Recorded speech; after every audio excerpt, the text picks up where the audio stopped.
A nova ordenanza de mobilidade de Pontevedra para a que se abre o proceso de consulta veciñal a través da web e a sede electrónica do Concello non tocará o regulado na actual normativa, vixente dende 1989. Sen embargo, engadirá novas normas sobre a circulación de bicicletas. Estas deberán circular preferentemente pola calzada e de facelo por zonas de convivencia con peóns non poderán superar os 5 km por hora. Dende o colectivo de apoio ao uso da bicicleta consideran esta medida fora de lugar, xa que é unha velocidade que superan os propios peóns. Onte saímos cos nenos e a 8 km/h xa lle era moi difícil manter o equilibrio a un neno. É algo imposible. Consideran que con esta medida se dificultará a presenza das bicicletas na cidade. Pensamos que isto é unha prohibición encuberta da bicicleta na cidade. De decir, as bicicletas tamén sobrades na cidade.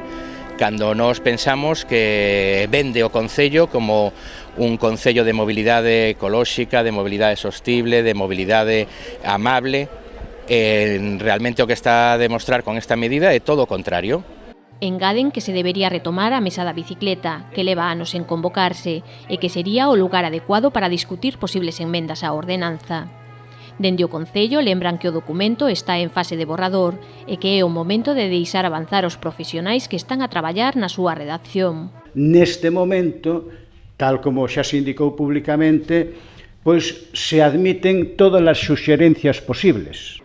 Piden tranquilidade aos que critican a norma e lembran que durante a elaboración da ordenanza haberá un amplo proceso de participación.